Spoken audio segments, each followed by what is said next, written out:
On a freezing morning, Marcus Hale, a poor black delivery teen, stopped his bicycle in front of a billionaire's mansion. Suddenly, he heard a woman's desperate scream echoing from inside. Through the window, Marcus saw dozens of doctors rushing around trying to save her, but every single one of them failed. Unable to just stand by, Marcus ran through the mansion doors, carrying nothing but an old canvas bag. What happened next shocked everyone in the mansion, and changed his life forever. Before we continue, tell us what time it is and where you're watching from. Subscribe and hype, because tomorrow I've got something extra special for you. Marcus Hale's hands wouldn't stop shaking. He stood at the service entrance of the Langford estate, his old bicycle leaning against the gate behind him, the delivery bag still strapped to the rack. For a moment he told himself to just get back on and ride away. This wasn't his business. Rich people had their own doctors, their own emergencies. He was just here to drop off coffee and move on. But then the scream came again from somewhere inside the mansion. A woman's scream, high, desperate, filled with pain. Marcus froze. And in the middle of that cold December air he heard his grandmother's voice, clear as if she were standing right beside him. "If you can help, you help, baby. Doesn't matter who they are. But what if they think I'm trying to scam them? What if they call the police? What if I lose this job and can't pay rent?" The scream came a third time, weaker now. Marcus's hand dropped from his bicycle's handlebars. Before fear could stop him, he was already running around the side of the mansion, following the sound. 30 minutes earlier, Marcus had been running late for his first delivery of the day. He'd overslept after working a double shift at the warehouse the night before, and Destiny had needed help with her homework before school. By the time he loaded the coffee orders onto his bike from Brookside Catering, the December sun was just starting to hint at rising over Snowbridge.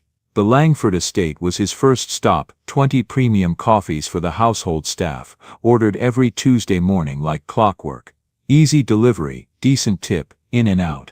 Martha, the head housekeeper, usually met him at the service entrance with a smile and a $5 tip. She was a kind woman, maybe 60 years old, who always asked about his grandmother. But when Marcus arrived that morning, Martha wasn't at the door. He waited for 5 minutes, stamping his feet in the cold, before texting the number on the order. No response. He was about to leave the coffee at the door and pedal off when he heard it, a scream from somewhere deep inside the mansion.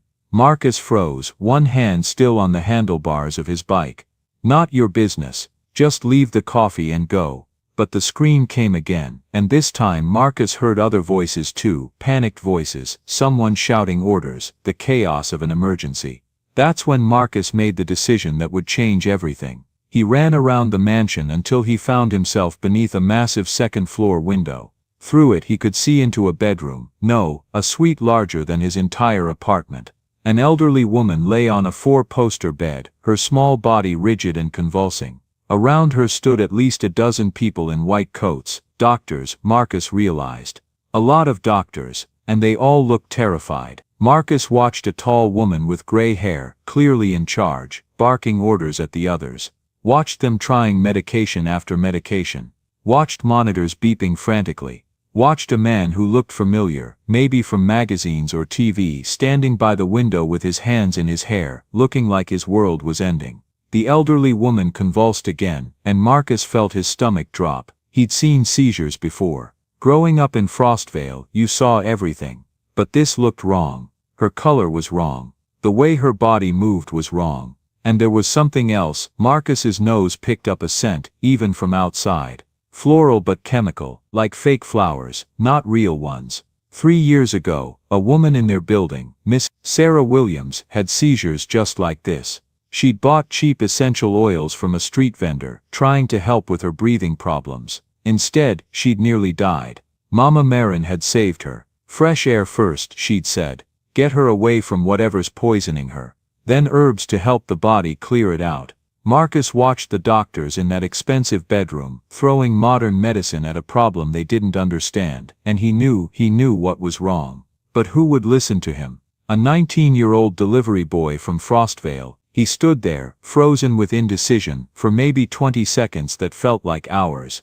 Then the elderly woman convulsed again, harder this time, and Marcus stopped thinking. He ran to the front entrance. The security guard at the front door was a mountain of a man. His name tag read, Turner, and his expression said he'd seen every con artist and crazy person who'd ever tried to get past him. Delivery entrance is around back, kid. I know, sir, but Marcus's voice cracked. He swallowed and tried again. There's a woman up there having a seizure, through that window. I saw her. Turner's expression didn't change. The family has doctors, move along. Please. Marcus pulled out the small canvas bag he always carried. His hands were shaking so bad he almost dropped it. My grandmother, she's a healer. She treated someone with seizures just like that. I'm not sure, but I think I might know what's wrong. Turner's hand moved to his radio. Kid, I'm going to ask you one more time to leave, and then I'm calling the police. That woman is dying. Marcus's voice came out louder than he intended, desperate. I'm not trying to scam anyone. I just want to help. Please, just let me talk to whoever's in charge up there. If I'm wrong, fine, call the cops, I'll go. But if I'm right and you don't let me try. He didn't finish the sentence, didn't need to. Turner stared at him for a long moment. What's in the bag? Herbs. Plants. My grandmother taught me. Herbs. Turner repeated, his voice flat. I know how it sounds, Marcus said quickly. I know you think I'm crazy, but that woman up there, she's not having a regular seizure. It's something in the air, something she's breathing. I can smell it from outside. It's the front door burst open and another security guard came running out, his face pale. Turner, we need everyone upstairs. Mrs. Langford's having another seizure and Dr. Wells says it's bad, really bad. They're saying, he stopped glancing at Marcus, then lowered his voice.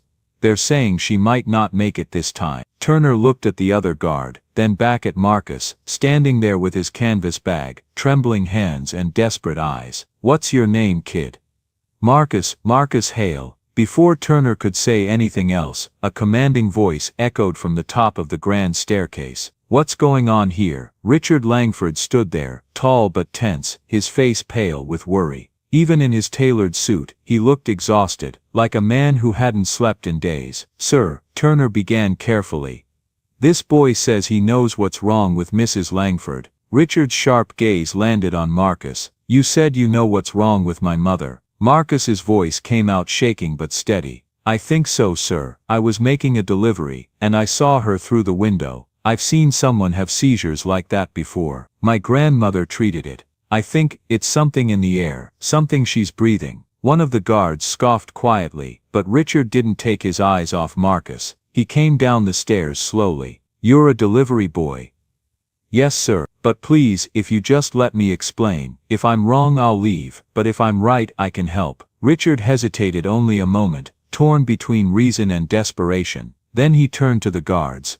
Let him in, sir. The doctors, one began. I said let him in. Richard's voice cracked like a whip. If he wastes our time, I'll take responsibility. But if he's right, we don't have time to argue. Turner stepped aside immediately. Marcus followed Richard through the mansion, barely registering the marble floors, the crystal chandeliers, and the paintings that probably cost more than 100 times his bicycle. His heart pounded so hard he thought it might explode. What are you doing? He thought. You're a delivery boy. They'll throw you out. They'll call you a scam artist. You'll lose your job, maybe get arrested. Mama Marin's voice cut through the panic.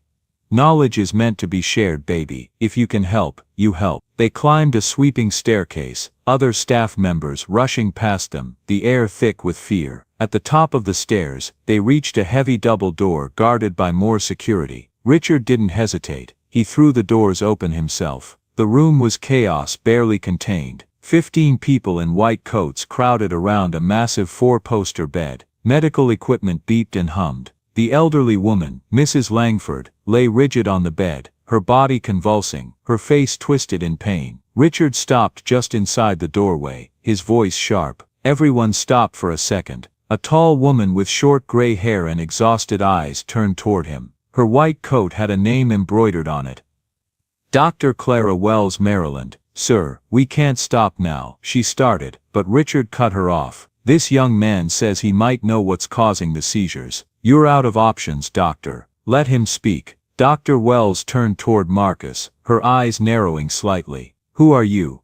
Marcus Hale, ma'am. His voice came out steady despite his terror. I was making a coffee run on my bike when I saw Mrs. Langford through the window, and I think I might know what's wrong. The room fell silent, except for the beeping monitors, and Mrs. Langford's labored breathing. One of the doctors laughed, actually laughed. A delivery boy on a bicycle thinks he knows what 15 board-certified physicians can't figure out. I didn't mean. Marcus swallowed hard. My grandmother, she's treated seizures like this before, and I can smell something weird in this room. Something chemical, but trying to smell like flowers. Dr. Wells frowned. What do you mean chemical? That. Marcus pointed to an expensive-looking diffuser in the corner, releasing a thin mist. Whatever's in that machine. It smells wrong, like fake lavender, not real lavender. My grandmother says real plants smell clean and sharp. That smells plasticky. That's a $500 therapeutic diffuser, another doctor said. Premium Italian oils, organic and certified. Maybe, Marcus said, his courage growing slightly. But 3 years ago, a lady in my building had seizures just like this. She'd been using cheap oils from a street vendor. They were fake, cut with chemicals. My grandmother treated her with fresh air and herbs, and she got better. Dr. Wells walked slowly to the diffuser, picked up the bottle of oil, and smelled it carefully. Her expression changed. How long has this been running? She asked sharply. Richard's voice was hoarse. 3 months. I gave it to my mother for her birthday. The company said it would help her sleep. 3 months, Dr. Wells repeated. She looked at Marcus. When did the seizures start? About 3 months ago, Richard whispered. Dr. Wells turned back to Marcus. What did your grandmother do? Exactly. Marcus's mouth was dry, but he forced the words out. Fresh air first. Get her away from whatever's poisoning her. Open the windows, turn off that machine. Then there are herbs that help the body clear out toxins. I have some in my bag. If you think it might help, I could. Do it. Richard said, his voice cracking. Sir, I really think we should. One of the doctors began. Do it. Richard barked. His voice broke, but his eyes were steady. You've tried everything. Nothing's worked. She's dying. Let him try. I need hot water, Marcus said, his voice barely above a whisper. And a clean towel, if that's okay. A nurse brought both items quickly. Richard stayed close, watching Marcus with a mix of fear and fragile hope. Marcus crushed the herbs with shaking hands, added them to the bowl of hot water, and breathed in the sharp, clean scent that rose up. Dr. Wells, he said carefully. My grandmother would make a tent with the towel, so the person breathes in the steam, and then, he hesitated. She showed me pressure points, on the neck and wrists. She said they help circulation, help the body process toxins faster. Dr. Wells glanced at Richard. He gave a single nod. Do it, he said quietly. She didn't hesitate after that. Together, she and Marcus created the makeshift tent over Mrs. Langford's head, guiding the herbal steam toward her face. Then Marcus placed his hands where Mama Marin had taught him, the hollow at the base of the neck, the inside of the wrists. He applied gentle pressure, counting his breaths the way his grandmother had shown him. 1, 2, 3. Nothing happened. 4, 5, 6. Still nothing. Marcus could feel 15 pairs of eyes on his back, could feel the weight of Richard Langford's desperation pressing against the silence. What if I'm wrong? What if this doesn't work? What if I just made everything worse? 7, 8, 9. Mrs. Langford's convulsions began to slow. 10, 11, 12. Her breathing started to deepen. The blue tint faded slightly from her lips. 15, 16, 17. The seizure stopped. The room fell absolutely silent, except for the steady beep of the heart monitor. Dr. Wells grabbed Mrs. Langford's wrist, checking her pulse. Her oxygen saturation is rising. Her voice was stunned. Blood pressure is normalizing. Respiratory rate steady. She looked at Marcus like he'd just performed a miracle. What did you just do? Marcus's legs went weak. He sat down heavily on the edge of the bed, suddenly aware that he was sitting on furniture worth more than 100 times his bicycle. My grandmother said sometimes seizures aren't from the brain. They're from the body trying to get rid of poison. The herbs help the liver and kidneys work faster. The pressure points help circulation. And the fresh air, he gestured toward the open windows, gets rid of whatever's in the air that shouldn't be there. Richard Langford walked slowly from the window to the bed, looking at his mother breathing peacefully for the first time in hours. A single tear ran down his face. "You saved her," he whispered. "A delivery boy with a bag of herbs saved my mother when the best doctors in the world couldn't." Marcus swallowed hard. "I don't know if I saved her," he said honestly. "But maybe I helped a little." Mrs. Langford's eyes fluttered. She took a deep breath, clean, clear, unlabored, and let it out slowly. She was still unconscious, still weak, but she was breathing. Really breathing. Dr. Wells turned to the other doctors. "We need that oil tested immediately. Full chemical analysis, and I want a complete toxicology panel on Mrs. Langford, blood, urine, everything. If this is environmental poisoning, we need to know exactly what caused it." She looked back at Marcus. "You said your grandmother treated someone with similar symptoms." "Yes, ma'am, Mrs. Sarah Williams. She lives in my building in Frostvale. That was about 3 years ago." "I'd like to speak with your grandmother," Dr. Wells said. "And with Mrs. Williams, if she's willing. We need to document this." Marcus nodded, still shaky with adrenaline and relief. "My grandmother would like that. She always says old knowledge and new knowledge should work together." Richard Langford was still standing beside the bed, holding his mother's hand, tears streaking his face. "What's your name again?" "Marcus Hale, sir." "Marcus Hale," Richard repeated quietly, as if committing it to memory. He looked at this 19-year-old kid in a faded delivery jacket, this stranger who'd knocked on his door and changed everything. "I need to know who you are, where you come from, how you learned to do this." "It's not that interesting, sir. It's the most interesting thing I've heard in years," Richard interrupted. "I've spent millions on the best medical care money can buy, and none of it worked. But you walked in with a bag of herbs, and," he gestured toward his mother, breathing evenly. "How?" From the doorway, Martha, the housekeeper, spoke up. Marcus hadn't even noticed her come in. "If I may, Mr. Langford," she said gently. "Marcus helped me too, about a month ago. My arthritis was so bad I could barely work. He gave me some kind of herbal wrap his grandmother made. It helped more than anything my doctor prescribed." She looked at Marcus with warm eyes. "He wouldn't take a penny for it, either. Said his grandmother taught him that healing shouldn't cost money." Richard studied Marcus, something shifting behind his expression. "You've been helping people all along, haven't you?" Marcus shrugged, uneasy. "Just when I can. It's what my grandmother taught me." "Your grandmother sounds like a remarkable woman." "She is, sir, the best person I know." Richard nodded slowly. "I'd like to meet her. I'd like to thank her personally." "You don't have to do that, sir, really." "Yes," Richard said firmly.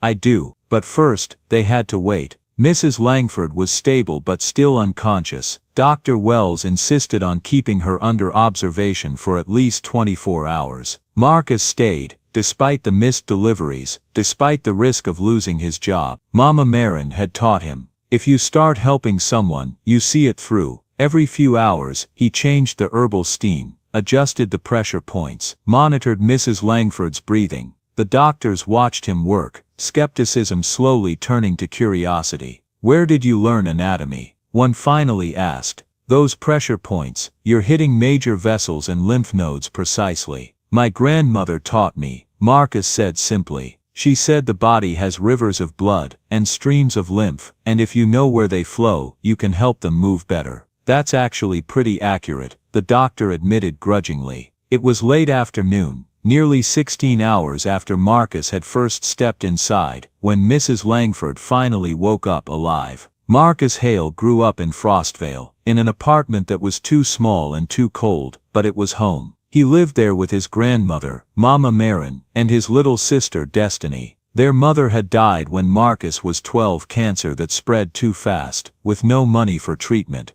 Their father had left long before that. So it was just the three of them, Mama Marin's social security check, Marcus's part-time jobs, and a lot of prayer. But Marcus never felt poor when he was with her. Every morning at 5, Mama Marin brewed tea from the herbs she grew on the windowsill. Chamomile for calm, mint for energy, ginger for strength. "Come sit with me, baby," she'd say. And Marcus would join her at their tiny kitchen table, the same one his mother had used. She taught him things no school ever could. Which plants healed, and which ones harmed. How to tell if someone was sick just by their tongue. How to break a fever, ease pain, calm fear. Where'd you learn all this? He asked once. From my grandmother, she said, crushing lavender between her palms. And she learned from hers. Back when our people didn't have doctors, we had to take care of our own. But why don't doctors use herbs? They use what they're taught, from books written by other doctors, pills, machines, surgery. All good things, she said, handing him the lavender. But somewhere along the way, people forgot the earth was our first medicine. So which is better? Neither, she said. They just don't talk to each other anymore. Doctors think herbs are superstition, and folks like me think doctors don't listen.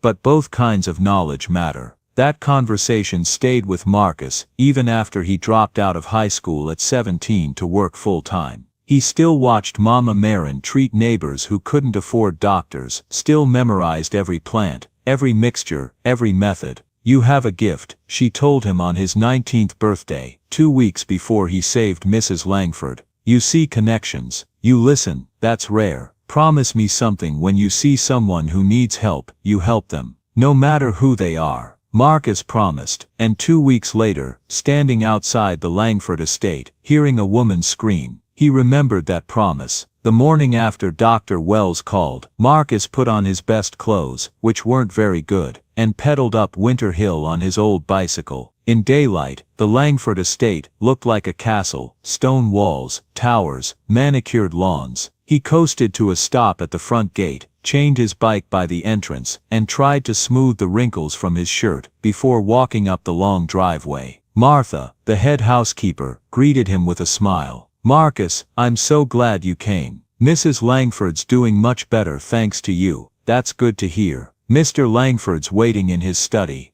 The hallways gleamed with chandeliers and oil paintings. Marcus tried not to stare, but he'd never seen that kind of wealth, except on TV. Richard Langford stood by a wide window, still tired but no longer desperate. Marcus, he said warmly, please sit. Marcus perched on the edge of a leather chair that probably cost more than 100 of his bicycles. First, Richard said, thank you properly this time. My mother's alive because of you. I'm just glad she's okay, sir. She's more than okay. Dr. Wells says she'll make a full recovery. The toxins are clearing. Marcus exhaled. That's a relief. Richard studied him. Why did you help Marcus, sir? You could have walked away. You didn't. Why? Marcus hesitated. My grandmother says, if you can help, you help. Doesn't matter who it is. If you don't use what you know, you're responsible for what happens. Richard nodded. She sounds like a wise woman. She is, sir. The wisest person I know. I'd like to meet her. She said she'd be happy to meet you. Richard smiled faintly. Dr. Wells tells me you've never studied medicine formally. No, sir. Just what my grandmother taught me. And you dropped out of high school to work. Yes, sir. We needed the money. I do deliveries and warehouse shifts. My sister's 14. School stuff costs. 3 jobs. Yes, sir. Richard fell silent, thoughtful. Tell me something. If money weren't an issue, what would you do? Marcus almost laughed. It was an impossible question. But he answered honestly, I'd study medicine. Not just the hospital kind, both kinds. I'd want to prove my grandmother's knowledge can work alongside modern science. That's ambitious, Richard said. That's impossible, Marcus corrected. I don't have a diploma or money for college. It's just a dream. Richard leaned forward. What if it didn't have to be a dream? Sir?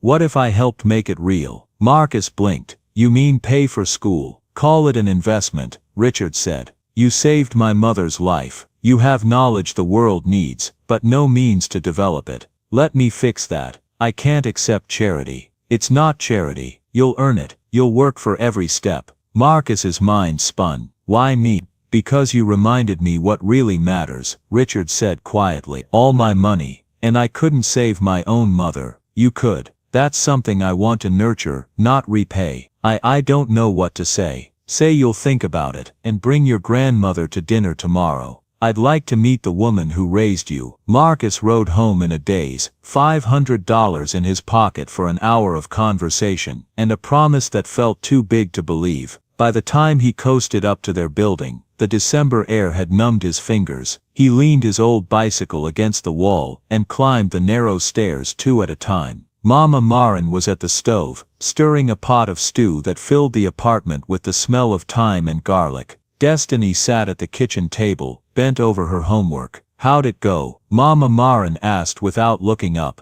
Marcus blurted, "He wants to pay for me to go to school, medical school. He says it's not charity, but I don't understand why." "Sit down, baby," she said calmly. "You're making me nervous pacing like that." He sank into the chair across from her, still reeling. Destiny's eyes were wide. "He wants to pay for everything?" she asked. "That's what he said. Are you gonna say yes?" "I don't know. What if there's a catch? What if he wants to own me or something?" Mama Marin set down her spoon and gave him a look both firm and kind. "Or maybe he's just a father grateful his mother's alive." She ladled stew into a bowl and slid it toward him. "Eat first, then we'll talk." When he finished, she poured him a cup of tea and sat across from him. "Now," she said, folding her hands, "tell me everything," he said. Marcus repeated the conversation. She listened quietly, eyes thoughtful. When he finished, she said simply, "He invited me to dinner." "Yes, tomorrow night." "Then I'll meet him," she said. "I'll look him in the eye and know what kind of man he is. If he's good people, we'll talk. If he's not, we walk away." "And if he is good people?" Marcus asked. She smiled, lines deepening at the corners of her eyes. "Then baby, maybe you just got offered a miracle. And we don't turn down miracles." The next evening Marcus rode Mama Marin up Winter Hill on his old bicycle. She sat sidle on the small rear seat he'd rigged years ago for errands, clutching her handbag and the hem of her best dress, the one she saved for church. She'd spent an hour making sure her hair was perfect before they left. "I'm nervous," she admitted as they climbed the hill. "I haven't been to a rich person's house since I was a housekeeper in Georgia, back before you were born." "You were a housekeeper?" Marcus asked, pedaling harder against the incline. "For about 6 months," she said. "Until the lady of the house found out I was treating the other staff with herbs, said I was practicing medicine without a license. Fired me on the spot." Marcus tightened his grip on the handlebars. "Maybe this is a bad idea." "Maybe," Mama Marin agreed softly. "Or maybe times have changed. We'll see." He stopped at the iron gates of the Langford estate, chained his bicycle to a post, and helped her down carefully. Together they walked up the long driveway lined with lamps and trimmed hedges. Martha met them at the door with a warm smile. "Mrs. Hale, I'm so glad to meet you. I'm Martha, the head housekeeper here. Marcus helped me with my arthritis last month, made such a difference." Mama Marin's posture relaxed slightly. "That's good to hear. The boy learned well." "He certainly did. Come in please. Mr. Langford and Mrs. Langford are waiting in the dining room." The dining room was as impressive as everything else in the mansion, a long table that could seat 20, though tonight only 4 places were set at one end. Crystal chandeliers, more paintings, windows overlooking the grounds. Mrs. Eleanor Langford sat at the table in a wheelchair, looking frail but alert. Richard stood beside her. "Mrs. Hale," Richard said, stepping forward to shake Mama Marin's hand. "Thank you so much for coming. This is my mother Eleanor." "Mrs. Hale," Eleanor said warmly, "I'm told I owe my life to your teaching." "Thank you." Mama Marin studied Eleanor for a moment, then smiled. "You're welcome, ma'am. But mostly you owe your life to being stubborn enough to fight through those seizures, and to having a son who loves you enough to try anything, even letting a delivery boy with herbs into your room." Eleanor laughed. "Fair enough. Please, sit, both of you." They sat at the table, and Marcus felt wildly out of place. He'd never eaten at a table this nice, never been served by a butler in a suit, never held silverware that was probably worth more than a month of his rent. But Mama Marin sat like she belonged there, her posture straight, her expression calm. "Tell me about yourself, Mrs. Hale," Eleanor said as dinner was served. "Richard says you taught Marcus everything he knows about healing. Call me Marin, please." "Mrs. Hale was my mother-in-law and we didn't get along." She smiled to soften the words. "I grew up in rural Georgia, learned healing from my grandmother. When I moved north, I brought that knowledge with me, raised my daughter, then my grandchildren, and tried to help folks when I could." "Marcus tells me you've been treating people in Frostvale for years," Richard said. "That's right, folks who can't afford doctors or don't trust them. I do what I can with herbs and knowledge. Have you ever wanted to study medicine formally? Eleanor asked. Mama Marin laughed. I only finished 6th grade before I had to start working. Formal education wasn't in the cards for someone like me, but the knowledge you have is remarkable, Dr. Wells said. She'd been invited to dinner too, Marcus realized. The treatment Marcus used on Mrs. Langford, the herb combination, the pressure points, it was sophisticated and effective. It's old, Mama Marin said simply. My grandmother learned it from her grandmother, going back generations. It's not sophisticated, it's just what worked. That's exactly what makes it sophisticated, Dr. Wells said. It's been tested by time, refined through generations of practice. That's more rigorous than many modern protocols. Mama Marin looked at Dr. Wells with new interest. You really believe that? I do now, Dr. Wells said. 3 days ago I would have dismissed traditional healing as superstition. But watching what Marcus did, seeing the results, I can't deny that there's value in knowledge I never learned in medical school. Well, Mama Marin said, I'm glad to hear it, because I've always said the old knowledge and the new knowledge should work together. Neither one is complete without the other. They ate dinner, and the conversation flowed more naturally than Marcus had expected. Mama Marin and Eleanor discovered they were the same age, both 72. They compared notes on raising grandchildren, on getting old, on watching the world change around them. Richard mostly listened, and Marcus noticed him studying Mama Marin with careful attention. After dinner, Richard suggested coffee in the study, just the 4 of them, Richard, Mama Marin, Marcus, and Dr. Wells. Once they were settled with coffee in delicate china cups, Richard got to the point. Marin, I asked you here tonight, because I want to make Marcus an offer, and I won't do it without your blessing.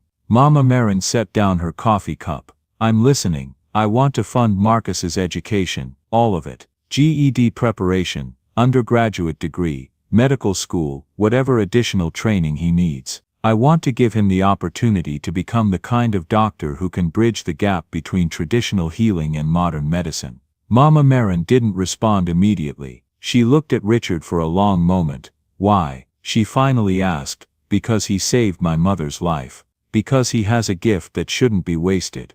Because, no, Mama Marin interrupted gently. Why really? A lot of rich folks want to help the poor, makes them feel good. But most of them lose interest when it gets hard or boring, or when the next charity project catches their eye. So I need to know, why do you really want to do this?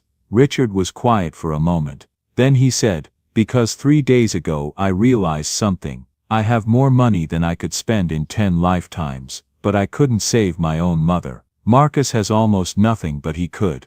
That showed me how little I actually understand about what matters. He looked at his mother, then back at Marin. I want to invest in Marcus because I think he can change how medicine works in this country, but also because helping him is the only way I know how to thank him for what he did. Mama Marin nodded slowly. That's honest. I appreciate that, but I need you to understand something, Richard continued. This isn't charity. I'm not doing this to make myself feel good. I'm doing it because I believe Marcus has something valuable to offer the world, and he needs resources to develop it. And what do you want in return? Mama Marin asked. Just one thing, that Marcus never forgets where he came from. That when he becomes a doctor he remembers Frostvale, remembers the people who can't afford fancy hospitals, remembers that healing should be available to everyone, not just people who can pay. Mama Marin studied Richard's face for a long moment, then she turned to Marcus. What do you want, baby? This is your life we're talking about. Marcus had been quiet through the whole conversation, trying to process what was happening. I want it, he said honestly. I want to learn, want to combine what you taught me with what medical school teaches, want to prove that traditional healing and modern medicine can work together. But, Mama Marin prompted. But I'm scared, Marcus admitted. What if I'm not smart enough? What if I can't keep up with students who went to good schools? What if I fail and waste Mr. Langford's money? You won't fail, Dr. Wells said firmly. I've been teaching medicine for 20 years. I can tell who has what it takes. You do. Mama Marin looked back at Richard. If Marcus says yes, I have conditions. Name them. First, Marcus works for everything. You pay for school, but he earns his keep. He doesn't become some spoiled kid living off your money. Agreed. Richard said immediately. Second, you put it in writing. Legal documents that protect Marcus, that guarantee his education no matter what happens to you or your fortune. Already done, Richard said. My lawyers have drafted a trust. The money is set aside specifically for Marcus's education. It can't be touched for any other purpose. Mama Marin's eyebrows rose. You were pretty confident I'd say yes. No, Richard said. But I was hopeful, and I wanted to show you I'm serious. Third condition, Mama Marin continued. Marcus doesn't owe you anything beyond his best effort in school. You're not buying him. You're investing in him. When he's done with school, he's free to make his own choices about his career. I wouldn't want it any other way. And fourth, if this ever starts to feel wrong, if you ever make Marcus feel like he's owned or controlled or less than, he walks away. No strings, no obligations. Richard nodded. Fair enough, though I hope it never comes to that. Mama Marin was quiet for another long moment. Then she looked at Marcus. What does your heart say, baby? Marcus took a deep breath. My heart says this is a chance I never thought I'd get, and that I'd be a fool not to take it. Then take it, Mama Marin said simply, and make me proud. Marcus felt tears sting his eyes. I will, Grandma, I promise. Richard stood and extended his hand. Then we have a deal. Marcus shook his hand, and Richard's grip was firm and warm. Thank you, sir. I won't let you down. I know you won't, Richard said. Now let's talk about the practical details. Dr. Wells has offered to tutor you for your GED exam. We're thinking you can test in about 3 months if you study intensively. 3 months. Marcus felt overwhelmed. I've been out of school for almost 2 years. There's so much I don't remember. You'll remember, Dr. Wells said confidently. And what you don't remember, we'll reteach. I've cleared my schedule 3 afternoons a week. We'll start next Monday. After your GED, Richard continued, we'll enroll you in Snowbridge Community College. 2 years there to get your basic requirements, then you'll transfer to Snowbridge State University for your undergraduate degree. 4 years later, medical school. Marcus did the math in his head. 8 years minimum. He'd be 27 by the time he started medical school, 31 when he finished. But he'd be a doctor. A real doctor with real credentials who could combine Mama Marin's knowledge with modern medicine.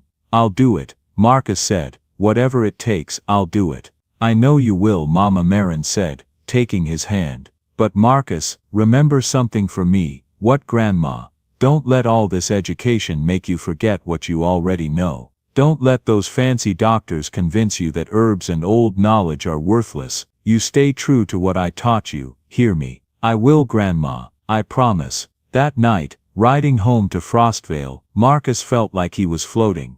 The winter air stung his cheeks as the city lights blurred around him. His entire life had changed in the span of a few days. From delivery boy to what? A student, a future doctor. It didn't feel real. Mama Marin sat behind him on the small seat, her hands resting lightly on his shoulders. When they reached their building, Marcus coasted to a stop and leaned the bike against the railing. Grandma, he said softly. Yes, baby? What if I'm not good enough? What if I let everyone down? Mama Marin turned to him, her eyes fierce in the dim light of the street lamp. Marcus Hale, you listen to me. You are good enough. You've always been good enough. The world just didn't give you a chance to prove it. Now you got that chance.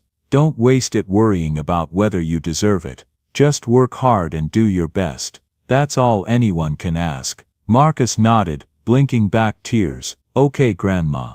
And Marcus, one more thing. What? I'm proud of you. Your mama would be proud of you too. You took a chance when it mattered, and you saved a life. That's who you are. Don't ever forget it. Marcus hugged his grandmother there on the steps, breathing in her familiar scent of herbs and home. I won't, Grandma. I promise I won't. Marcus started tutoring with Dr. Clara Wells that Monday, 3 afternoons a week, 2 to 5, in her office at Snowbridge General. The first day she gave him a diagnostic test. The results were grim. I failed, didn't I? He said. You didn't fail, she replied, gently. But you have gaps, especially in math and science. I knew it. I'm not smart enough for this. Stop that, Wells said sharply. You left school at 17, and your school failed you long before that. Intelligence isn't your problem, access is. But you can learn. You will learn. So Marcus learned.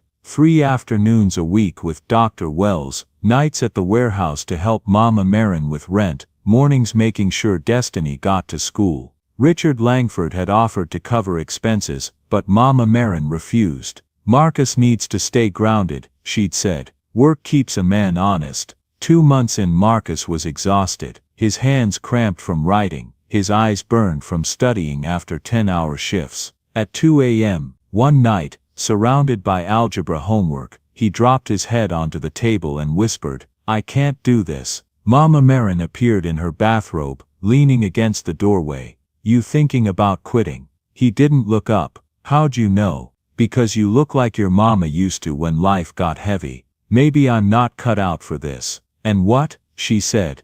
"Give up before you even know what you could have been." "Grandma, I'm tired." "I know, baby, it's gonna be hard, harder than anything you've done. But remember," she lifted his chin, eyes fierce, "you already proved you're good enough. You saved a woman's life when 15 doctors couldn't. So don't tell me you're not smart enough for school. The question is, are you strong enough to keep going when it gets hard?" Marcus looked at her, saw unshakable faith. "Yeah," he said quietly. "Yeah, I am.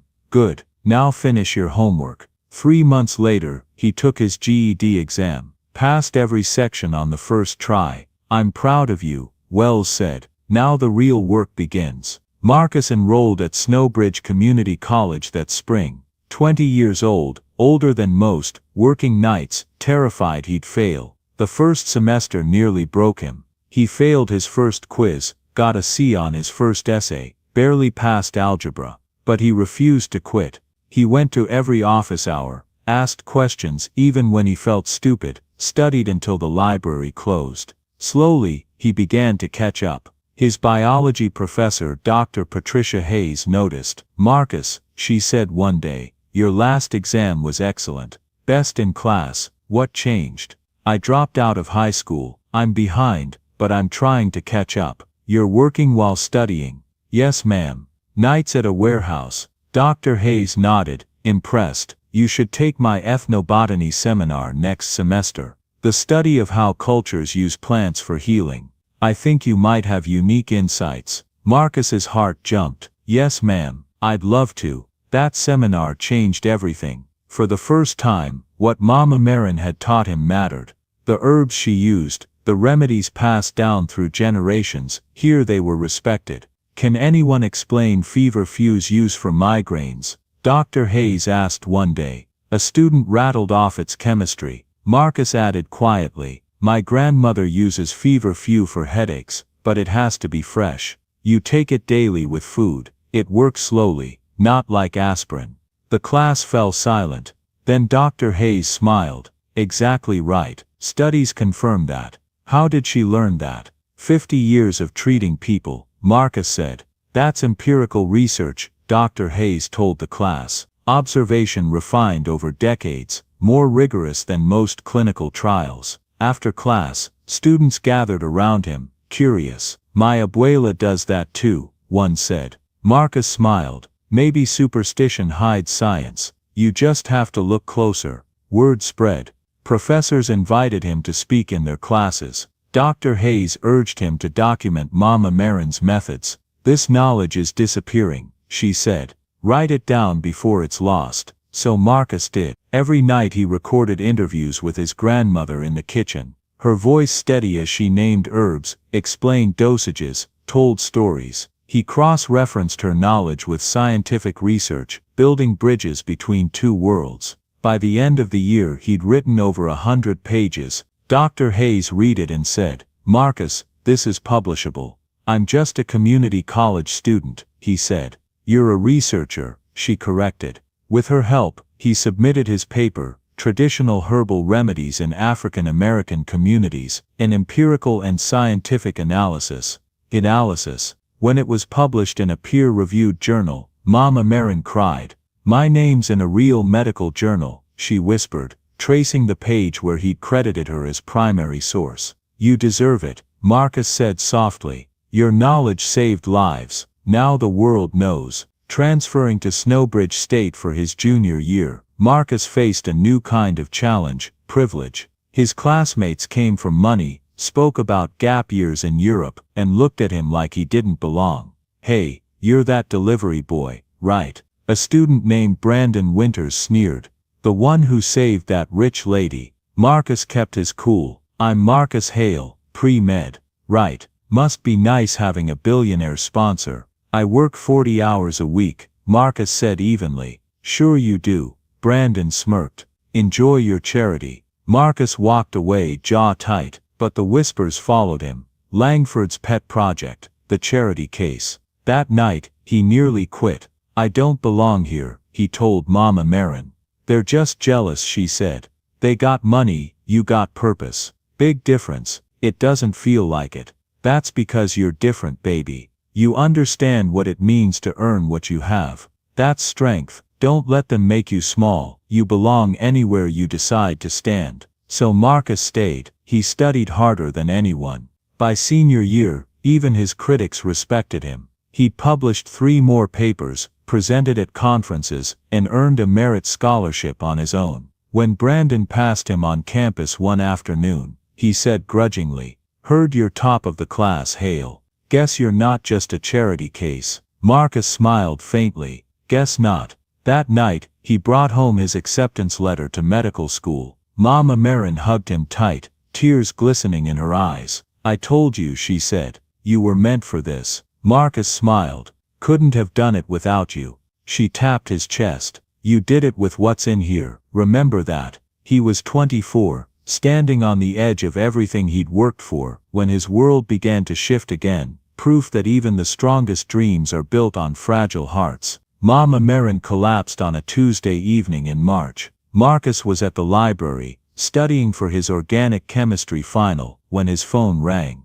Destiny's name on the screen. "Marcus," her voice was shaking so hard he could barely understand her. "Marcus, you need to come home. It's Grandma. She fell and I called 911 and..." "Where are you?" "Snowbridge General. The ambulance just got here." "Marcus, she's not waking up." Marcus ran out of the library, leaving his books spread across the table. He drove like a madman to the hospital, his hands shaking on the steering wheel, Mama Marin's voice echoing in his head. "I won't be around forever, baby. You need to be ready." But he wasn't ready, not for this, not now. He found Destiny in the emergency room waiting area, curled up in a plastic chair with tears streaming down her face. She was 17 now, trying to be strong, trying not to fall apart. Marcus pulled her into a hug, and she broke sobbing into his chest. She was just making dinner, Destiny choked out. She was stirring the pot, and she said she felt dizzy and then she just fell.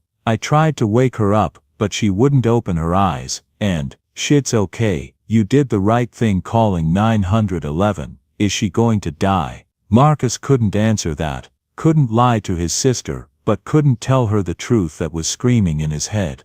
They waited for what felt like hours, but was probably only 45 minutes before a doctor came out. "Family of Marin Hale, we're her grandchildren," Marcus said standing. "How is she?" The doctor's expression was gentle but grave. "I'm Dr. Kim. Your grandmother has had a massive stroke. The damage is extensive, affecting the left hemisphere of her brain. We've stabilized her for now, but..." "But what?" Destiny whispered. "She's 75 years old. Her body has been through a lot. The next 72 hours will be critical. Can we see her?" Marcus asked. "Yes, she's in the ICU, but I need you to understand she's not conscious. She may not wake up." Marcus felt like someone had punched him in the chest. "Can I talk to her? Can she hear us?" "We don't know," Dr. Kim said honestly. "Some patients with strokes this severe can hear but can't respond. Others can't process sound at all, but it can't hurt to try." They followed Dr. Kim to the ICU. Mama Marin lay in a hospital bed that made her look impossibly small. Tubes and wires connected her to machines that beeped and hummed. Marcus sat beside her bed and took her hand. It was so thin, so fragile. When had she gotten so small? "Grandma," he whispered. "It's Marcus. I'm here. Destiny's here too. You're going to be okay, you have to be okay. But Mama Marin didn't respond, didn't open her eyes, didn't squeeze his hand. Dr. Wells came to the hospital that night. So did Richard Langford. Even Eleanor came, though she was still recovering from her own health scare and wasn't supposed to be out of bed. I'm so sorry, Marcus, Eleanor said, taking a seat beside him. Marin is a wonderful woman. She's not dead yet, Marcus said, and it came out harsher than he meant. Sorry. She's strong. She's going to fight this. But after 3 days it was clear Mama Marin wasn't fighting. She wasn't getting better. The machines were keeping her alive, but she wasn't really living. Dr. Kim pulled Marcus aside. On the morning of the 4th day, I need to talk to you about next steps. What kind of next steps? Your grandmother's condition isn't improving. The stroke damage is too extensive. At this point, we're looking at long-term life support, or, he paused, or letting her go peacefully.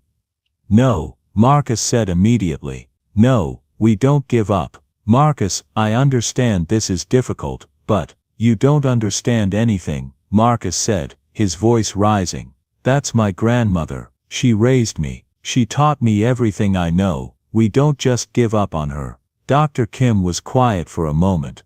Then he said gently, what would she want? Marcus opened his mouth to argue, then stopped. What would she want? He remembered a conversation from 2 years ago. They'd been watching the news, a story about a woman on life support for 6 months while her family fought over whether to remove her from the machines. If that ever happens to me, Mama Marin had said, you let me go, you hear? Don't keep me around just because you're not ready to say goodbye. When it's time, it's time. Grandma, don't talk like that. I'm serious, Marcus. I've lived a good life. A long life. When my body's done, let it be done. Don't trap me in machines.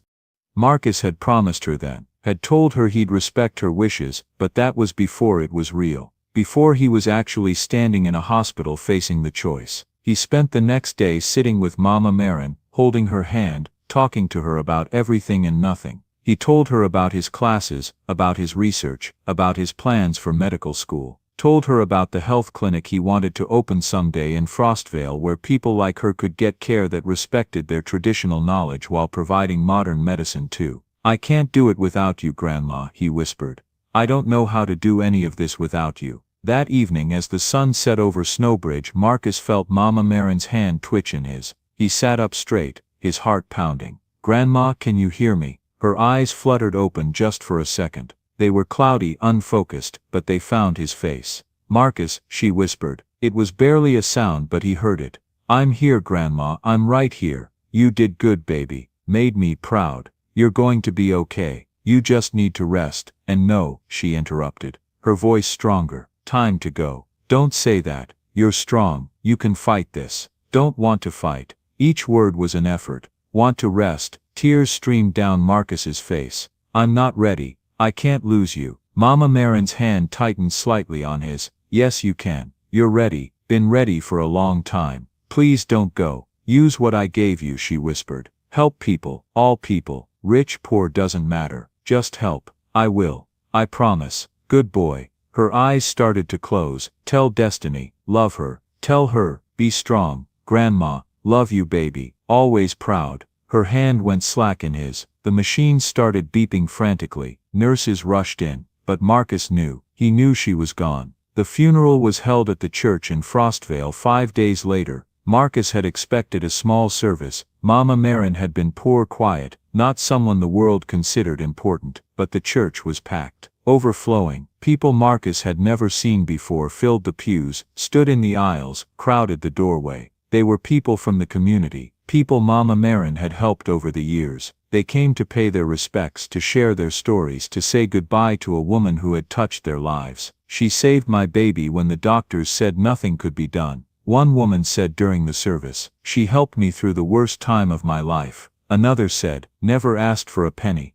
She was a light in this neighborhood. An elderly man said, we're all going to miss her. Marcus sat in the front pew with Destiny, both of them numb with grief. Richard and Eleanor Langford sat behind them. Dr. Wells was there too, along with Dr. Hayes and several other professors from the university, two worlds meeting to mourn one woman who had bridged them. After the funeral, as people were leaving, Richard pulled Marcus aside. "I'm so sorry for your loss. Marin was a remarkable woman." "Thank you, sir. I know this is terrible timing, but I need to ask you something. What are you going to do about school?" Marcus hadn't even thought about it. He had finals in 2 weeks. Medical school applications were due in 3 months. "I don't know," he admitted. "I can't think about school right now." "You should take time off," Richard said. "Take the semester off, take next year off if you need it. The money will still be there when you're ready." Marcus shook his head. "That's not what she'd want. She'd want me to keep going, to use what she gave me."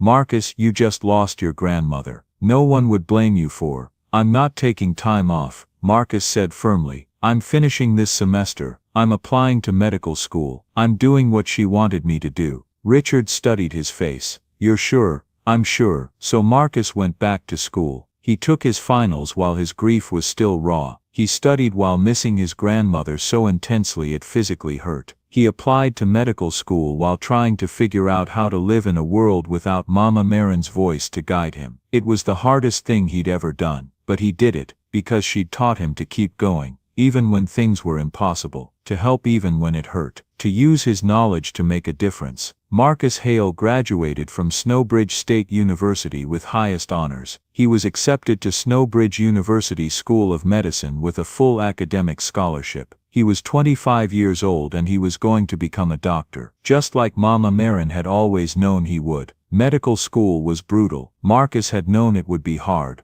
but nothing prepared him for the reality. The endless lectures, exams and late nights spent memorizing anatomy, physiology and pathology while working part-time at a nursing home and caring for Destiny. He was exhausted, grieving Mama Marin and surrounded by classmates who seemed born for this world. Children of doctors, graduates of elite universities, fluent in the language of medicine. He failed his first anatomy exam. Not by much, but enough to shake him. That night in the library, Dr. Clara Wells, his mentor since the Langford days, found him staring at his notes. "I'm not smart enough for this," Marcus muttered. "One exam doesn't define you," she said firmly. "You don't need to study harder, you need to study differently." She listened to his process, reading, highlighting, repeating, and shook her head. "You're memorizing medicine is about connections. Think of anatomy like your grandmother's herbs, how each part works with another. You already know systems. Apply that."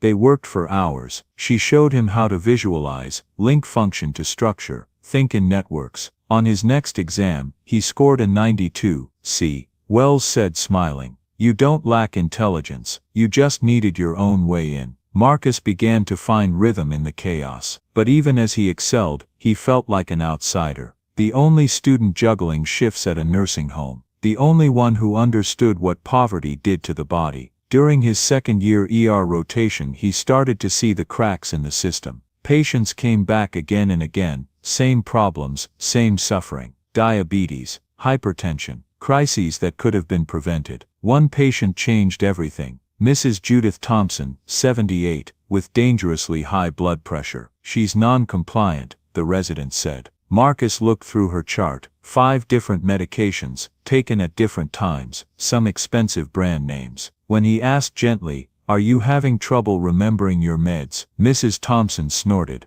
"Remembering's not the issue, affording is. You know how much 5 prescriptions cost on Social Security." She ate what she could. Cheap canned food, frozen dinners. "Doctors just tell me to eat better, and exercise," she said. "Like there's a Whole Foods on my block." Marcus sat beside her. "What if I told you there are herbs that can help lower blood pressure, things you can grow yourself?" She looked wary. "That really works. My grandmother treated high blood pressure for 50 years using hawthorn, garlic, hibiscus tea, but it has to be balanced with your medication. Good luck finding a doctor who believes in that." "I know one," Marcus said. "Dr. Patricia Hayes. She practices integrative medicine. May I connect you?" 3 months later Dr. Hayes told him Mrs. Thompson's progress, down to 2 medications, blood pressure improved, feeling stronger. She says she's finally taking control of her health. Marcus felt something stir inside him. This was what medicine should be, not just treating disease, empowering people. He started writing again, launching a blog for everyday readers, posts about blending traditional remedies with scientific evidence, about growing herbs in apartments, reading food labels, finding affordable care. At first a few dozen readers, then Dr. Hayes shared his posts, then classmates. Then a local station ran a story on the medical student bridging science and tradition. Within months thousands followed his work. Comments flooded in. My grandmother used the same remedies, I never knew there was science behind it. This is what healthcare should be, respectful, human. Not everyone agreed. Professors accused him of promoting pseudoscience. You're encouraging people to trust folk medicine, one said. I'm encouraging them to trust evidence. Marcus replied, some folk medicine is evidence, it's just been ignored. He refused to back down. By his fourth year his quiet defiance drew attention. Dr. James Sullivan, director of the National Institute of Integrative Medicine, reached out. I've been following your work, Sullivan said over coffee. You understand both worlds, the clinical and the traditional. That's rare. We'd like to offer you a research fellowship, fully funded. You document traditional healing practices across cultures and study them scientifically. Marcus hesitated. I was planning a family medicine residency. You can do both, Sullivan said. Split your time between clinic and research. Marcus thought of Mama Marin. She always said old knowledge and new knowledge should work together, he murmured. This is that chance, so you'll say yes. He nodded. Yes. The next 4 years transformed him. Between residency rotations, he traveled the country, interviewing healers in every corner of America. In Arizona, a Navajo medicine woman showed him desert plants that balanced blood sugar. In California, a Vietnamese herbalist demonstrated remedies passed through 12 generations. In Kentucky, an Appalachian folk healer taught him the uses of roots and barks found only in those hills. He met curanderas in Texas, root workers in the Carolinas, midwives in Mississippi. Each carried a legacy the medical establishment had dismissed, and Marcus was determined to preserve it. He recorded their methods, verified ingredients, cross-referenced centuries-old remedies with modern pharmacology. Some failed under scrutiny, others revealed astonishing efficacy. He published papers, first one, then many, presented at conferences. His integrative approach earned both curiosity and controversy, but slowly respect grew. By the time Marcus finished residency at 31, he had authored 18 peer-reviewed studies, appeared in documentaries, and built a digital archive of traditional healing now used by researchers worldwide. He had become exactly what Mama Marin envisioned, a bridge between worlds. Still something unfinished tugged at him. A promise made years ago to bring what he'd learned home, to Frostvale. On a cold December morning 10 years after he'd saved Eleanor Langford's life, Dr. Marcus Hale drove back to Frostvale. He was 30 now, a doctor with degrees, papers and respect. Yet as he passed the apartment building where he'd grown up and the church where they'd held Mama Marin's funeral, he felt 19 again. Still that scared kid wondering if he was good enough. 6 months earlier, Richard Langford had called. I want to build something, he'd said. A community health center in Frostvale. Free care that combines modern medicine with traditional healing, everything you've been researching, and I want you to run it. Marcus could only whisper, the Marin Hale Community Health Center, named for your grandmother.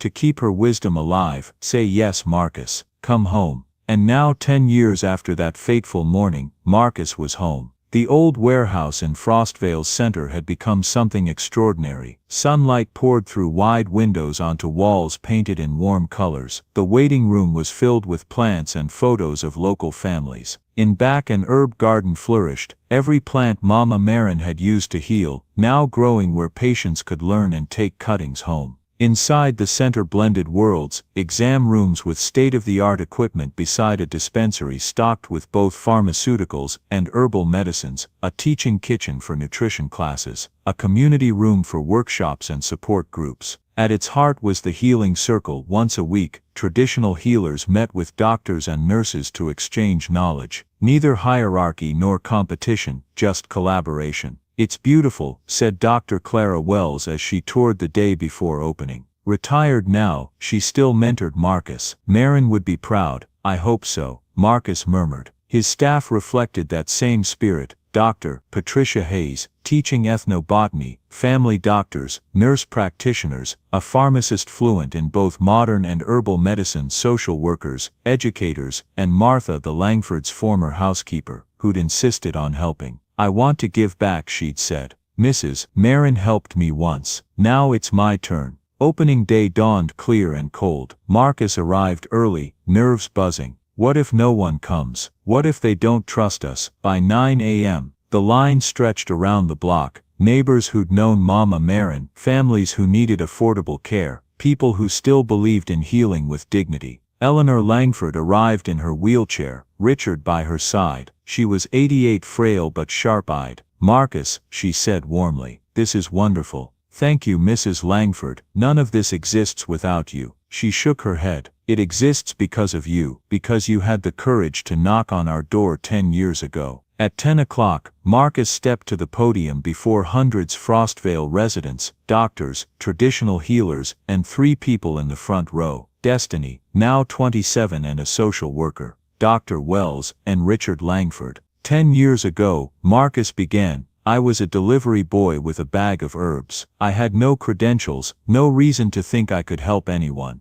But my grandmother taught me, if you can help, you help." That moment, knocking on a door I had no business knocking on, changed everything. It proved that traditional knowledge matters, that the wisdom carried by grandmothers, healers, elders is real and worth preserving. He gestured behind him. "This building represents what my grandmother believed, that healing belongs to everyone, that the best medicine blends old and new, that every person deserves care that honors their dignity and their culture." He looked at Richard. "This wouldn't exist without your belief in what others dismissed." Then at Dr. Wells, "Or without your guidance, showing me a kid from Frostvale could become a doctor who changes medicine." Finally, at the photo of Mama Marin smiling in her kitchen. "But most of all, this exists because of her, because she taught me that healing is compassion and respect. I wish she could see this. Maybe she can." The crowd was silent, then applause swelled, rolling like thunder. Eleanor rose slowly, steadying herself at the podium.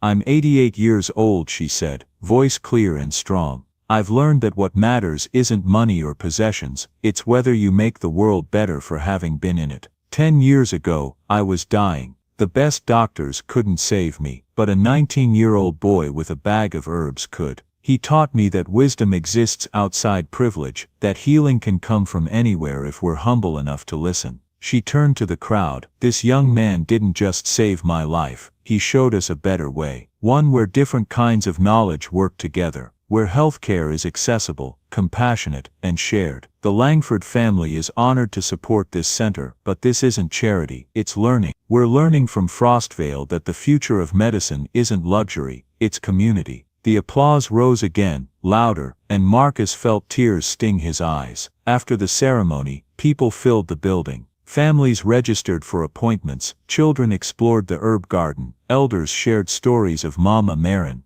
A shy little girl approached Marcus, clutching a potted peppermint. "Dr. Hale." "That's me," he said, crouching to her level. "I'm Maya Williams. My mom says your grandma helped her a long time ago, when she was sick." Marcus looked toward a familiar face, Sarah Williams. Maya nodded proudly. "This is for you. My mom taught me to grow it. She said your grandma taught her." Marcus took the plant carefully. "Thank you, Maya. It's beautiful. Can I learn too?" she asked. "About herbs and helping people. I want to be a healer like you." He smiled. "The world needs more healers, so yes, I'll teach you just like my grandmother taught me." "Deal." She grinned and ran back to her mother. Marcus stood holding the peppermint, watching the Frostvale families flow in and out of the center, feeling the past and future meet in that garden. Dr. Wells joined him. "You did it, Marcus, you kept your promise. I had help," he said. "But you were the bridge," she replied. "That's rare." That night, after everyone left, Marcus walked alone through the herb garden. He planted Maya's peppermint beside Mama Marin's old remedies. Snow began to fall, dusting the leaves. Richard Langford found him there. "You okay?" Marcus nodded, just thinking about her. How this all started because she believed in helping people, and believed in me. She was remarkable, Richard said. "She was." Marcus smiled faintly. "You know what she'd say if she saw this, that it's too fancy, that you don't need a big building to heal, just a kitchen table and some herbs. Richard laughed softly. Probably, but she'd still be proud, because this isn't about the building, it's about the mission.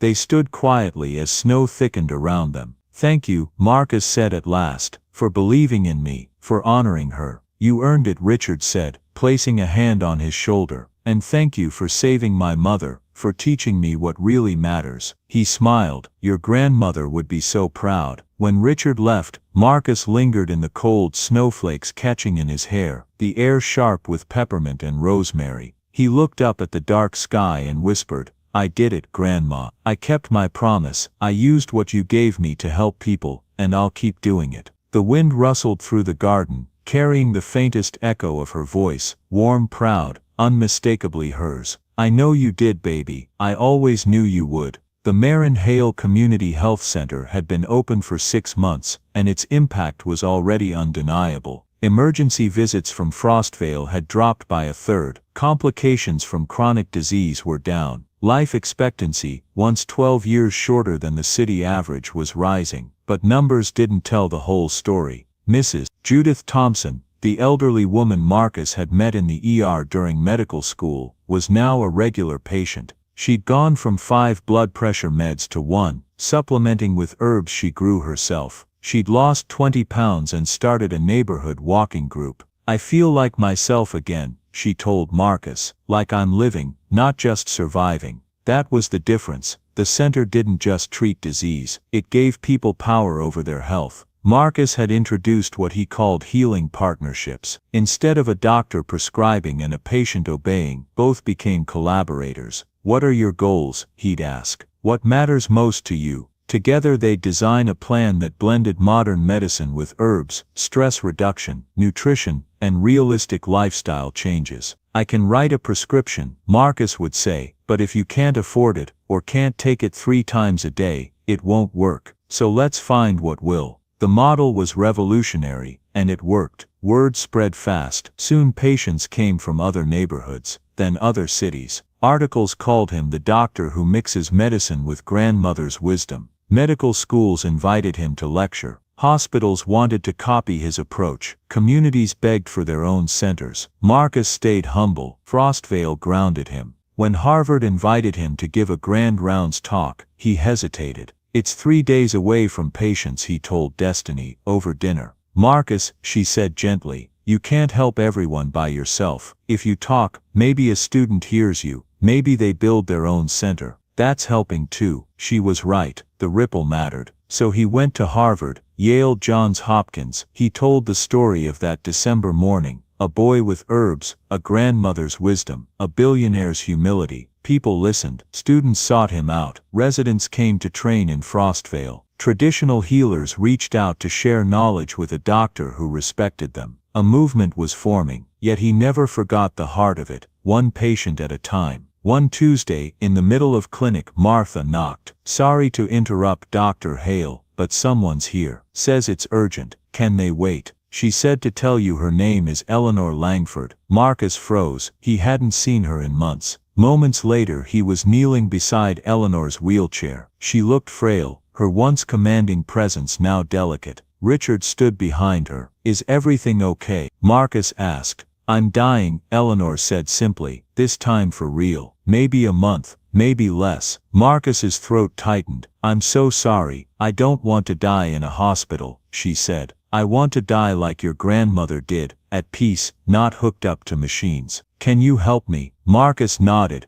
eyes wet. Yes, ma'am, I'll make sure you're comfortable. Eleanor smiled faintly. You saved my life once, now help me end it peacefully. Full circle. Over the next 3 weeks, Marcus visited daily. He managed her pain with a balance of medicine and herbal remedies, taught hospice nurses simple pressure points, and sat with her when she needed company. She told stories about her husband, her mistakes, her joys. You know what I've learned, she whispered one afternoon, that the only thing that matters is kindness, whether you helped people. You did, Marcus said. You and your son changed my life, and thousands more. Only because you had the courage to knock on our door, Eleanor said. Promise me something, anything. Keep building bridges, keep proving that knowledge from every culture matters. People die because arrogance keeps us from listening. Promise me you'll keep fighting that." "I promise," Marcus said softly. Eleanor Langford died 3 days later, in her sleep, with Richard holding one hand and Marcus the other. She looked peaceful, just like Mama Marin. Her funeral drew hundreds: business leaders, politicians, Frostvale residents, healers, doctors, two worlds, united in grief. Richard asked Marcus to speak. Marcus stood at the cathedral's podium, the same fear he'd once felt outside the Langford mansion fluttering in his chest. 15 years ago he began. "I was terrified to knock on Eleanor Langford's door. I was a delivery boy with a bag of herbs. She was one of the wealthiest women in Snowbridge. We had no reason to trust each other, but she was dying, and I thought I could help." Instead of dismissing me, Eleanor and her son listened. That moment of humility saved her life, and changed mine. It changed Richard's understanding of what matters, and eventually it changed how whole communities receive care. He smiled through tears. Eleanor used to joke that the Italian aromatherapy oil almost killed her, and my grandmother's kitchen herbs saved her. She said it taught her that wisdom doesn't have a price tag, that it's not about prestige, it's about whether it heals. Marcus looked at Richard, who wept openly. "Eleanor Langford was born into privilege," he said, voice steady, "but she died knowing something few ever learn, that wealth means nothing without compassion, that wisdom can come from anyone, if we're humble enough to listen." My grandmother Marin Hale died 5 years ago. She and Eleanor never met, but they would have been friends. Both understood that healing is about more than medicine. It's about respect, about seeing the humanity in everyone. Before she died, Eleanor made me promise to keep fighting for accessible care, for integrative medicine, for honoring every form of knowledge. That's the legacy she and my grandmother left me, and I intend to keep that promise. The cathedral was silent but for quiet sobs. Afterward, Richard approached. "Thank you," he said. "Mom would have loved it. I meant every word. I know, there's something else, something she wanted." He led Marcus to a quiet room. "She left instructions in her will," he said. "She set aside $50 million to expand your work, to build centers like Frostvale across the country, and she wanted you in charge. No conditions, except to stay true to your mission." Marcus blinked, stunned. 50 million, she believed what you're doing could change healthcare.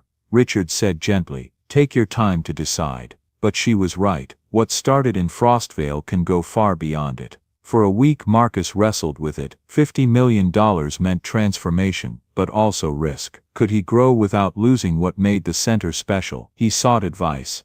Dr. Wells urged him on. "This is your chance to make structural change." Dr. Hayes was cautious. "Only if you keep it about people, not prestige." And Destiny, as always, spoke to his heart. "Then don't do it from an ivory tower. Stay here, keep seeing patients, expand, but don't leave."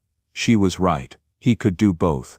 So Marcus accepted Eleanor's gift, but on his terms. He remained in Frostvale, still treating patients 3 days a week. He used the funds to train new doctors who shared his philosophy that medicine must listen as well as teach. Within 2 years 5 Marin Hale community health centers had opened: Frostvale, South Chicago, Detroit, rural Appalachia, and the South Bronx. Within 5 years there were 15. Each followed the same model: accessible, integrative, community-led. Doctors worked alongside herbalists and local healers. Each had an herb garden, a teaching kitchen, and the same question for every patient: what matters most to you? And Marcus personally trained every doctor. "You're not here to save people," he told them. "You're here to empower them, to bridge what they already know with what modern medicine offers." The results were extraordinary. Patient outcomes improved. Costs fell. Communities once abandoned by the healthcare system finally found care that respected their culture and dignity. Marcus published studies, spoke at conferences, trained hundreds of physicians. Yet he still spent mornings in the Frostvale garden, hands in the dirt, remembering the boy he'd been. One snowy evening, as he locked up the original center, Marcus paused by the front sign. The Marin Hale Community Health Center, healing with wisdom and dignity. He thought of Mama Marin and Eleanor, the healer and the woman who dared to listen. Thought of the knock that had started it all. 15 years ago he'd been a scared delivery boy with a bag of herbs, facing a mansion door that divided two worlds. He'd knocked anyway. That single act of courage had rippled outward, saving lives, reshaping medicine, proving that compassion is the bridge between knowledge and healing. Marcus looked up at the Frostvale sky, the snow falling softly, and heard Mama Marin's voice in his heart. "You did good, baby. You did real good." And for the first time Marcus smiled, not as the boy who'd been afraid, but as the man who had kept every promise.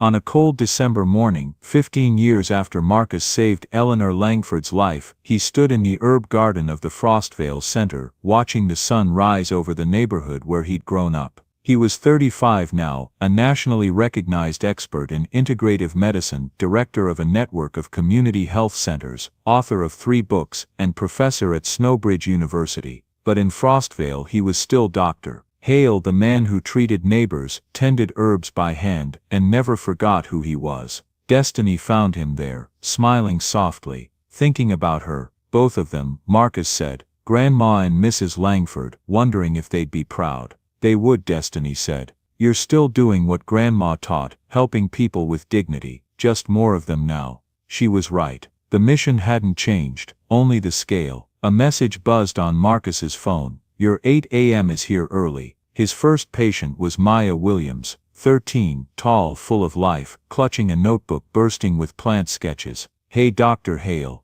I'm not sick, I just need advice, she said breathlessly. Marcus smiled. I'm listening. She opened her notebook showing meticulous notes. I've been growing herbs, learning what they do, helping my mom treat people in our building. I want to be a doctor like you, someone who knows both worlds. How do I start? Marcus felt a warmth deep in his chest, the same spark he'd once felt sitting beside Mama Marin's window garden. The circle was continuing. You're 13, he said. Good, you've got time. Focus on science, biology, chemistry, but keep learning the old ways too. Never let anyone tell you that knowledge matters less. Can I volunteer here? She asked eagerly. If your mom agrees and if you work hard, I will. After she left, Marcus sat for a long time in the quiet, feeling his grandmother's presence. This was why he'd become a doctor, not for prestige or publications, but for moments like that. That afternoon, Richard Langford called.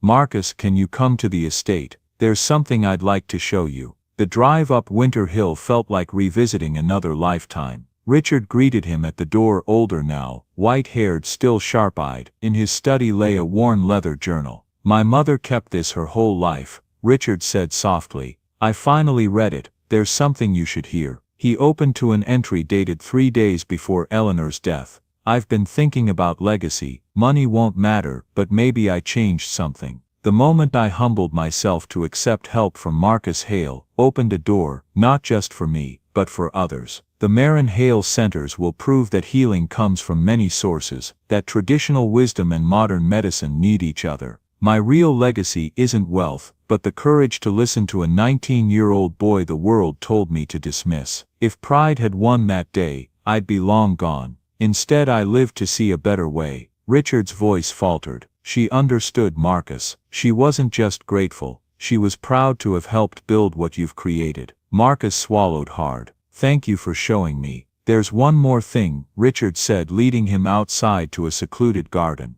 At its center stood a statue. 2 women at a kitchen table, heads bowed together over herbs. The inscription read, Marin Hale and Eleanor Langford, 2 women who never really knew each other, but who together changed how we heal. 2010. 2025. Marcus felt tears fall freely. My mother's wish, Richard said quietly. She wanted them remembered together. 2 worlds, 1 bridge, you. That evening Marcus returned to Frostvale, to the same modest apartment he'd never left. As twilight fell, he walked through the streets, past children playing, neighbors chatting, the life his grandmother had loved. He stopped at the little church where her funeral had been held. The door, as always, was open. He sat in the same pew as years ago, when grief had nearly broken him. I did it, Grandma, he whispered. I kept my promise. I used what you taught me. I built bridges between worlds, and I made sure your knowledge survived. The silence around him felt alive. He could almost feel her hand on his shoulder, hear her warm voice.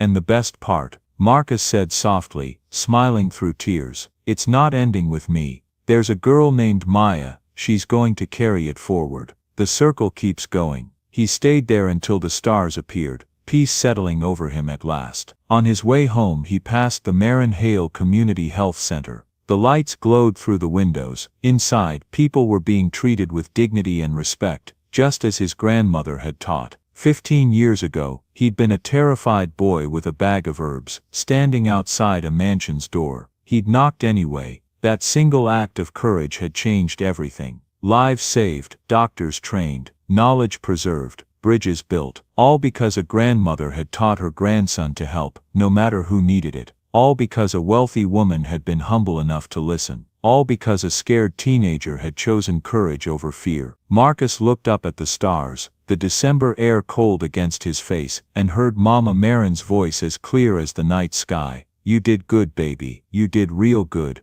And for the first time since she'd gone, Marcus truly believed it. Dr. Maya Williams stood at the podium of the National Institute of Integrative Medicine's annual conference, looking out at an audience of over 3,000 doctors, nurses, traditional healers, and medical students. She was 38 years old now, director of the Marin Hale Community Health Center in Frostvale, the same center where she'd volunteered as a teenager, where she'd learned from Dr. Marcus Hale. 25 years ago today, Maya began. A young delivery man named Marcus Hale made a decision that changed healthcare in America. He decided to knock on a door he had no business knocking on, to offer help he had no credentials to offer, to trust knowledge that the world told him was worthless. She clicked to the first slide, a photo of Marcus at 19, standing outside the Langford estate, looking terrified and determined. That moment of courage created ripples that are still spreading. Today there are 47 Marin Hale Community Health Centers across the United States. Over 1 million patients receive integrative care that respects both modern medicine and traditional healing.